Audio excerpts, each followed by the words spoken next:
But they have work. They have.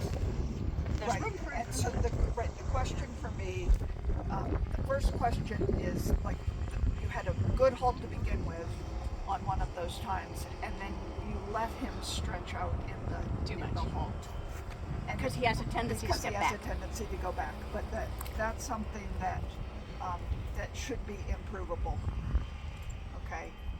The other one, and this was what would happen last year and has mostly improved, is that the front legs stop before the back legs stop before the front legs, Yeah, and so he ends up too long. he does. Well, he ends up with his back end back So here somewhere. what you really you want the hind legs to stop first, but you want the front legs to wait to not. And a little you bit want of his sit. frame not to extend before his front feet land, and that will help him keep the frame, I think. Okay. So how do you do that? I would practice from the ground again, with ways of saying, come square in the halt and keep your hind legs there, because even here he's a little parked out. Oh, he does. He's allowed to be tired, but and being able to keep the contact. Yeah. And say, this does not mean back up, because you back up by pulling on the reins, don't you?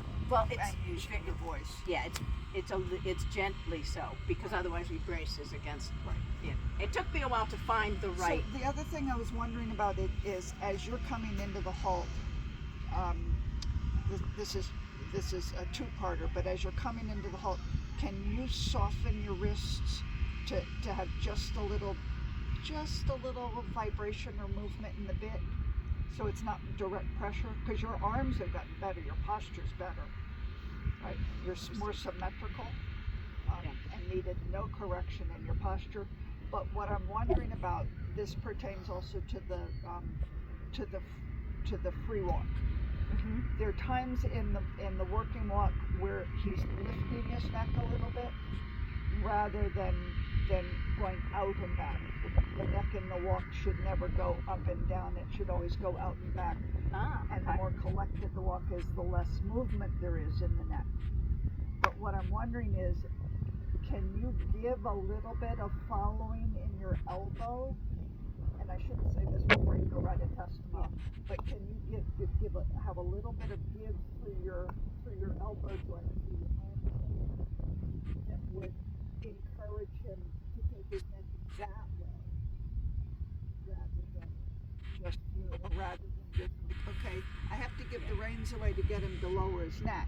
But if you can keep a little bit in the extended walk of that connection, but allow more movement through your arm, then you might get that quality of extension in the walk without feeling like you have to let go of everything or risk ending up in a free walk. Does that make sense? That is supposed to be a free walk. In the test, but what they call it that, but what they really want is, and it's hard with that one because there's. But even and really even in sharp a free turn, walk, isn't at least in our definition, Yeah. you can have a free walk with or without contact. Mm-hmm. There is that option in strict dressage.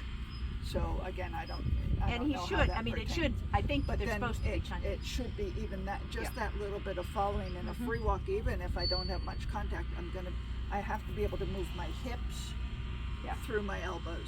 Yeah. So there's that kind of movement I'm following now. You're not moving Not your quite hips. the same thing. Yes. Right. But I was wondering if giving that little bit of following in your arm would help that. And so that. Whoa! Thank you.